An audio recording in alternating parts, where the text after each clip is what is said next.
गणतंत्र दिवस को लेकर भागलपुर के ऐतिहासिक सैंडिस्क कंपाउंड के मैदान में परेड का पूर्वाभ्यास किया गया।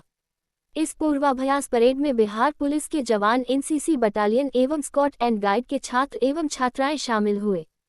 आज के इस परेड का निरीक्षण भागलपुर जिलाधिकारी डॉक्टर नवल किशोर चौधरी, वरीय पुलिस अधीक्षक हृदयकांत, सिटी एसपी शुभांग मिश्रा सहित कई अधिकारियों ने किया। इसको लेकर भागलपुर जिलाधिकारी डॉक्टर नवल किशोर चौधरी ने कहा कि 26 जनवरी को झंडोत्तोलन के दौरान जो जवानों के द्वारा परेड किया जाता है, आज उसका निरीक्षण किया गया एवं उन्होंने ये भी कहा कि हर बार की तरह इस बार भी झंडोत्तोलन के पूर्व कई विभाग के द्वारा झांकी निकाला जाएगा। ग्राउंड में गणतंत्र दिवस की तैयारियों के लिए पूरी तैयार है और इसके साथ ही विभिन्न विभागों की झांकियों को निकालेंगे।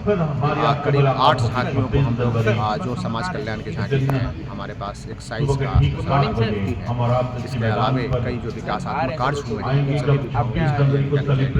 और मेरी पूरी टीम इसकी तैयारी कर रही है और गणतंत्र दिवस के अवसर पर मैं समस्त भारतवासियों को थैंक यू। भागलपुर जिले के जदयू कार्यालय के कर्पूरी सभागार में जदयू कार्यकर्ताओं के द्वारा जन नायक कर्पूरी ठाकुर जयंती समारोह मनाया गया। इस दौरान जदयू जिलाध्यक्ष विपिन बिहारी की अध्यक्षता में जन नायक कर्पूरी ठाकुर जयंती समारोह मनाते हुए जन नायक कर्पूरी ठाकुर के तेलचित्र पर पुष्पांजलि अर्पित करते हुए सच्ची श्रद्धांजलि दिए। जदयू अनुसूचित जाति के जिला अध्यक्ष महेश दास सहित जदयू के तमाम साथियों ने जन नायक कर्पूरी ठाकुर के तेलचित्र पर पुष्पांजलि अर्पित कर जन नायक कर्पूरी ठाकुर की जीवन प्रकाश डालते हुए इनके विचारों चलने का संकल्प लिए। इस दौरान जदयू जिला प्रवक्ता शैलेंद्र तोमर, जदयू युवा जिला अध्यक्ष संतोष कुमार, जदयू अति पिछड़ा प्रकोष्ठ के जिला अध्यक्ष संजीव कुमार, जदयू छात्र अध्यक्ष गोलू मंडल, जदयू जिला कार्यकर्ता रजनीकांत कुमार सहित जदयू कार्यकर्ता मौजूद थे। आज हम बिहार वासियों को, भागलपुर वासियों को आज उनकी देश रत्न जन नायक कर्पूरी साहब का 101वीं जयंती है। इस अवसर पर हम तमाम बिहार वासियों को, भागलपुर वासियों को संदेश देना चाहता हूं, जिस तरह का जीवन हमारे माननीय कर्पूरी ठाकुर साहब ने बिहार के विकास के लिए किया, सादगी से किया, ईमानदारी से किया, निस्वार्थ होकर किया, वंशवाद से ऊपर होकर बिहार का विकास करने का योगदान उनका रहा। इसलिए हम संकल्प लें, जिस तरह उन्होंने अपने सादगी के साथ, ईमानदारी के साथ वंशवाद को छोड़कर, परिवारवाद को छोड़कर बिहार के विकास में अपना जीवन लगा दिया, उसी तरह हम लोग बिहारवासी, भागलपुर के वासी उनसे संदेश लेकर उनके पद चिन्हों पर चलने का काम करें ताकि बिहार का और विकास हो पाए। आपको बता दूं कि उनका जो जीवन काल था, ईमानदारी, इतना ईमानदारी था, आपने जानता होगा कि जिस मुख्यमंत्री का पद जिसने ग्रहण किया था, तो उनके रिश्ते में बहनोई कहिए आ गए थे कि नौकरी के लिए पैरवी के ही विभाग में कर दिया जाए। उन्होंने क्या कहा था, उन्हें 50 रुपया पैकेट से निकाला, उनके हाथ में दे दिया और कहा जाके अपना उस अस्तूरा खरीद लीजिए, अपना पुश्तैनी कारोबार कीजिए। ये एहसास उन्होंने दिलाया उनको। अभी लोहता, अभी हम लोग रहते हैं, कोई रहेगा कहेगा पैरवी के लिए तुरंत फोन, मोबाइल घुमा देगा, टेलीफोन लगा देगा, लेकिन उन्होंने कोई संबंध नहीं सोचा। पैरवी करना सरकार की बदनामी होती और ऐसा संकल्प लिया, ऐसा काम किया। इसलिए ऐसा बहुत सा उदाहरण उनके जीवन काल में। उनके घर पर, जब मुख्यमंत्री 2 बार रह चुके, लेकिन उनके घर पर कोई जमीन, आवास या नहीं था, जमीन भी नहीं था।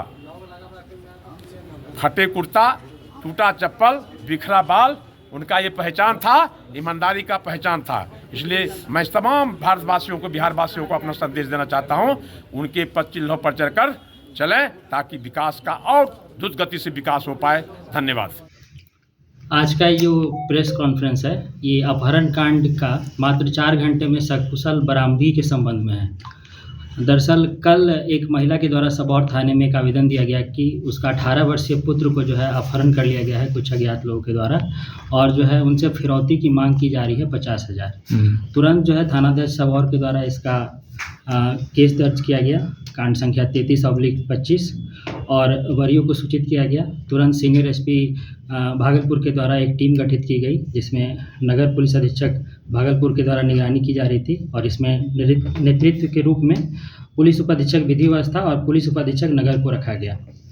और उस टीम ने तकनीकी साक्ष्यों और मानवीय सूत्रों के आधार पर मात्र 4 घंटे में ही लड़के को बरामद किया गया। और जब युवक से पूछताछ किया गया तो पता चला कि ये गुरु भाई करके एक ऐप है जिसके माध्यम से गेम खेलता था और इसमें जो है 48,000 रुपया जो है ये दोस्तों से लिया था और ये हार गया था। और इसी को जो है ये वापस लेने के लिए खुद के अपहरण का जो है साजिश रचा था और खुद के ही घर पे फ़ोन करके पैसे का डिमांड कर रहा था।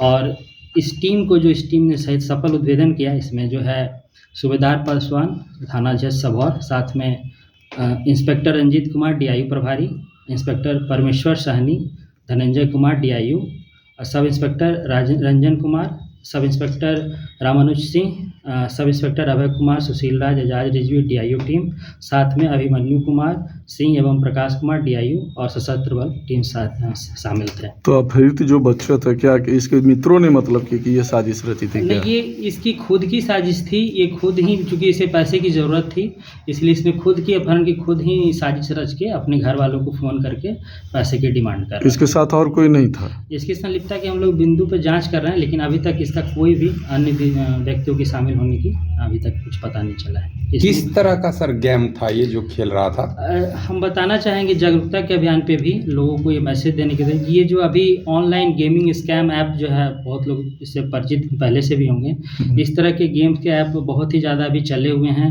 फर्जी वेबसाइट्स पे बहुत ही ईजिली अवेलेबल रहते हैं, लोग इसे डाउनलोड करते हैं और इसमें खासकर बच्चे जो नादान लड़के हैं, इसमें आसान जीत दिखाया जाता है शुरुआत में बहुत ही, और इसमें पैसे भी आते हैं शुरुआत में आसानी से, और आसान कमाई को देखते हुए फिर जब ये बड़े दाव लगाने लगते हैं इसमें, तो फिर इसमें ये लोग जो हारना शुरू हो जाते हैं। और ये मतलब पहले से ही फिक्स रहता है और जैसे ये हारना शुरू करते हैं तब ये इधर उधर से कर्ज लेना शुरू करते हैं और फिर ये कर्ज में डूबते चले जाते हैं। ये हम चाहेंगे कि आप जो है इसको अच्छे तरह से सब जगह इसको बारे में बताएं, ताकि जो अभिभावक को जो है उनको अवेयर होने की ज़रूरत है, ताकि अपने बच्चों पर निगरानी रख सकें और उनको समझाएं भी, ध्यान भी दें और समझाएं भी कि इस तरह के ऐप से दूर रहें, ऑनलाइन ऐप से, ऑनलाइन गेमिंग ऐप से, खासकर इस तरह का जिसमें कि आसानी से शुरुआत में जीत दिखाया जाता है, फिर बाद में जो है इसके चक्कर में पड़ के बच्चे बहुत सारे पैसे हारते भी हैं। और वो चूँकि पैसे का मैटर होता है तो अपने गार्जियन से शेयर नहीं करते हैं और इधर उधर दोस्तों से पैसे लेते हैं, फिर बाद में जो है इस तरह का परिणाम मतलब सामने आता है। जननायक कर्पूरी ठाकुर के 101वीं जयंती के मौके पर भागलपुर के सुल्तानगंज विधानसभा इलाके के रसीदपुर गांव में आशा पार्टी के राष्ट्रीय अध्यक्ष रामचंद्र प्रसाद सिंह पहुंचे, जहां पर इनका कार्यकर्ताओं ने फूलमाला एवं अनवस्त्र देकर स्वागत किया। मंच से संबोधित करते हुए हैं रामचंद्र प्रसाद सिंह ने कहा कि आज बिहार में लॉ एंड ऑर्डर गत में जा चुका है। नीतीश कुमार के पुराने गढ़ में AK-47 से ताबड़तोड़ फायरिंग हो रही है। बिहार के बजट का आकार बढ़ता जा रहा है, लेकिन इन्वेस्ट की रफ्तार घटती जा रही है। प्रति व्यक्ति आय भी कम होते जा रहा है। RCP सिंह भी नीतीश जी का नाम ले अपनी राजनीतिक सफर को चमकाने में लगे हुए हैं, जैसा कभी सुशील मोदी लालू के नाम ले राजनीति में बने रहे थे। RCP सिंह ने बिहार में शराबबंदी को बड़ा नुकसान बताया है। उन्होंने कहा कि बिहार सरकार की पुलिस शराबी का मुंह सूंघने में व्यस्त है और अपराधी अपराध कर निकल रहे हैं। चूंकि 14 करोड़ की आबादी के लिए आमदनी का स्रोत नहीं है, जबकि बिहार में सोना और कोयले का बड़ा भंडार है, लेकिन उस तरफ सरकार का ध्यान नहीं है। देखिए, जो बजट है ना किसी भी देश का और प्रदेश का एक बहुत बड़ा आईना है। वो दिखाता है कि उस देश में और उस प्रदेश में क्या स्थिति आर्थिक, कितने रिसोर्स हैं, रिसोर्स का बंटवारा किस हिसाब से हो रहा है, और मुख्य फोकस क्या रहता है कि जो समाज का अंतिम व्यक्ति है उसमें उसको क्या मिलने जा रहा है। बजट में सबके लिए प्रावधान रहता है, लेकिन मेन फोकस क्या रहता है कि भाई देखिए संविधान में क्या था, जब हम लोग संविधान बनाए थे कि हम भारत के लोग, be the people of India.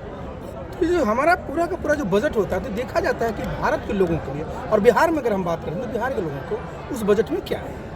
आपने एक बात कही तनाव की, तो देखिए जब तक तनाव होगा सर मैं स्पष्ट कर रहा हूँ, बिना किसी लाग लपेटे, जब तनाव होगा तो जिस प्रकार की विकास की बात आप करते हैं, विकास का मतलब क्या होता है? समेकित विकास, सबका विकास वो संभव नहीं है, तनाव में नहीं होता। जब तनाव रहेगा, लोग तनाव में रहेंगे तो तनावग्रस्त समाज का क्या विकास हो सकता है? उसको तो पहले, सबसे पहले आपको तनाव को समाप्त करना पड़ेगा। और जिस बात की मैंने चर्चा की थी और बिहार के संदर्भ में हमने कहा कि भाई 2005 से 2010 में जब नीतीश बाबू सरकार में आए थे तो क्या कहते थे लोग कि जंगल राज है पहले, और क्या था कि कानून का राज, और ये सही है। 2005 से 2010 में मैं उनके साथ था। 2005 से 10 में बिहार में अपराधियों की हिम्मत थी साहब कि कहीं वो गोली चला ले, सवाल ही नहीं उठता है।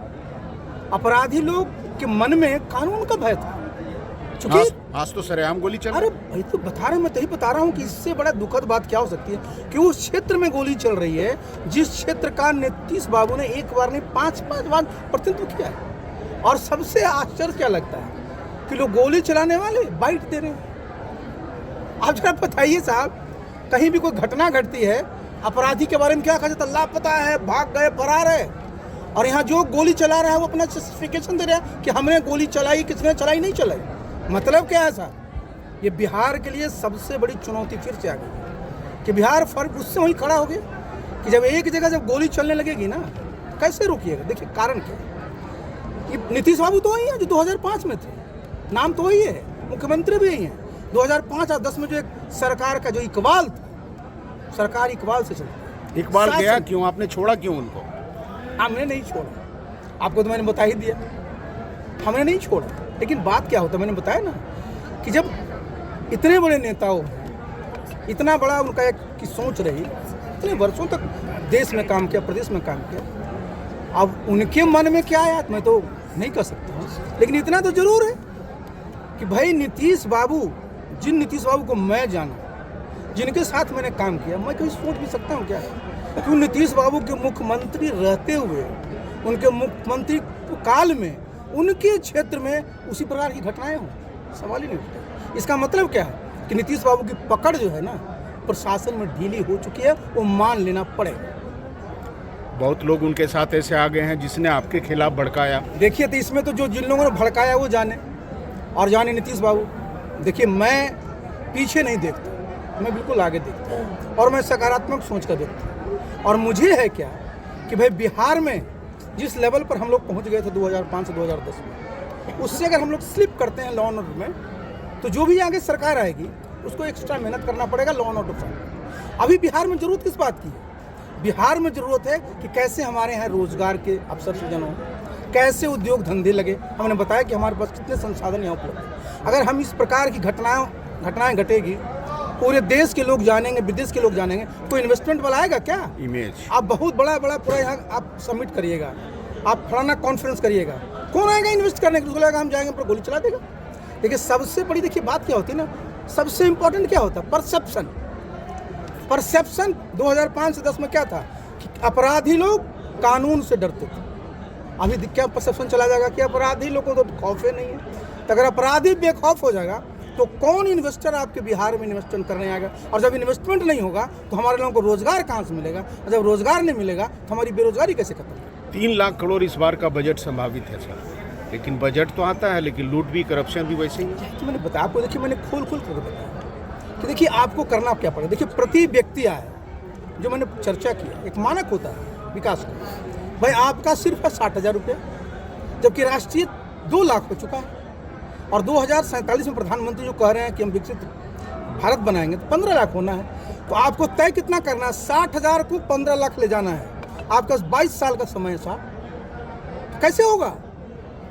एक इस प्रकार का माहौल बनाना पड़ेगा कि लोग बाहर से भी लोग और हमारे बिहार के लोग जिनके पास पूंजी आके इन्वेस्ट करें। लेकिन कब कैसे करेंगे? जब माहौल बता देगा कि साहब गोलियां चल रही है। देखिए, अगर जहाँ कहीं भी आप कहाँ, गुजरात में लोग आते हैं, महाराष्ट्र में लोग आते हैं, तमिलनाडु में लोग आते हैं, कर्नाटक में, तो वहाँ जातीयता नहीं है क्या? बहुत जातीयता है। लेकिन एक परसेप्शन क्या है कि भाई कानून का राज है, उद्योग धंधे लोग लगाने आते हैं, उनको लोग सम्मानित करते हैं। और यहाँ डर जाएगा, कह रहे वो जहाँ जाओगे वहाँ तो गोली चल रही है। आपकी भी नज़र नीतीश कुमार की तरफ महिलाओं पे है। देखा हमने भीड़ की आधी आबादी ज़्यादा यही है। देखिए, एक बात मैं बता दूँ, ये जो हमारी पूरी की पूरी नारी शक्ति है भाई, इनका योगदान आप देखिए ना, इनका योगदान आपका घर चलाने में, आपके पूरे पूरे परिवार चलाने में। कहा जाता है ना कि अगर एक नारी शिक्षित हो गई तो पूरा परिवार शिक्षित हो जाता है। एक नारी के घर में अगर उनको रोजगार मिल जाता है तो उनकी जो आमदनी बढ़ती है, अपने पैसे किस पर उपयोग करती है। तो भाई ये जो पूरी की पूरी हमारी नारी शक्ति है, उनका अगर सशक्ति नहीं करेंगे तो कैसे काम चलेगा। कर्पूरी जयंती पे शिक्षा की बात आपने कही, सच क्या है आज की तारीख में उस शिक्षा? सच तो ये मैंने जो बताया आपको, मैं अपने गांव में देखता हूँ, मैं गांव में रहता हूँ कि मैं गांव से पढ़ करके मैं आई अफसर बना साहब, वही गांव के टीचर पढ़ाते थे, मेरे पिताजी भी शिक्षक थे, और आज वही मैं अपने गांव में देखता हूँ बच्चों को आता है स्कूल से, हम कहाँ जा रहे हो। हाँ, देखिए 22 जनवरी 2025 को झंडापुर थाना को सूचना प्राप्त हुई, वादी के द्वारा बताया गया कि उनके 17 वर्षीय पुत्र को जब वो कॉलेज से लौट रहा था तो उसका कुछ अज्ञात लोगों के द्वारा अपहरण कर लिया गया है और उनसे 4 लाख रुपए की फिरौती की मांग की जा रही है। तो उक्त सूचना की गंभीरता को देखते हुए तुरंत ही एक SIT का गठन किया गया जो SDPO नौगछिया के नेतृत्व में हुआ। उसमें सर्कल इंस्पेक्टर बीपुर और SHO झंडापुर और हमारे टेक्निकल टीम के सारे स्टाफ पदाधिकारी सब लोग तुरंत ही कार्य करने लग गए। उनके द्वारा PO विजिट किया गया और हम लोग के द्वारा तकनीकी एवं मास सूचना संकलन भी किया गया और इसके बाद मात्र 8 घंटे के अंदर जो अपहरित बालक था उसका नौगछिया रेलवे स्टेशन से उसको बरामद किया गया। और इस क्रम में जब बच्चे से पूछताछ की गई तो उसने बताया कि उसने उसको व्यापार करना था, तो अपने दोस्तों के साथ मिलके, जो उसके नाबालिग दोस्त थे, उनके साथ उसने प्लानिंग करी कि अपने ही पिताजी से स्वयं का अपहरण करके वो 4 लाख रुपए की फिरौती की मांग करेगा। तो इसी क्रम में 22 तारीख को इन लोग के साथ, जब ये लोग कॉलेज से एडमिट कार्ड लेके लौट रहे थे, इन लोग के साथ इन लोगों ने अपने संलिप्तता से ये कांड किया। तो फिर जब पुलिस की जो त्वरित कार्रवाई थी उसके भय में आकर इन लोग के द्वारा जब ये वापस लौट रहे थे तो उस क्रम में जो अपहरित बालक है और उसका एक विधि विरुद्ध जो नाबालिग बच्चा था, इन लोगों को नौगछिया रेलवे स्टेशन से बरामद किया गया है। तो इस संबंध में झंडापुर में कांड संख्या 1125 को दर्ज करके आगे का जो अग्रिम कार्रवाई है वो की जा रही है। जो नाबालिग बच्चा है उसकी माननीय न्यायालय में धारा 183 के तहत BNSS के तहत उसकी स्टेटमेंट भी कराई जा रही है और आगे की कार्रवाई की जा रही है। तो इसमें जो छापेमारी की टीम थी, इन सब के द्वारा बहुत अच्छा काम किया गया, तो इन लोगों को पुरस्कार भी दिया गया। उन्हीं उसी के मोबाइल, वो अपने खुद मोबाइल, हाँ, वो अपने ही मोबाइल से उसके दोस्तों के द्वारा उसके पिताजी को फोन करके फिरौती की मांग की। कितने लड़के थे? देखिए अभी तक 3 लोगों का नाम आया है, बच्चे को इंक्लूड करके। तीनों नाबालिग हैं, उसके दोस्त थे। किस कॉलेज से आ रहे थे? कॉलेज से अपना एडमिट कार्ड लेकर आ रहे कौन क्लास में? 10वीं वगैरह? इंटर 17 वर्ष के हैं। JP college.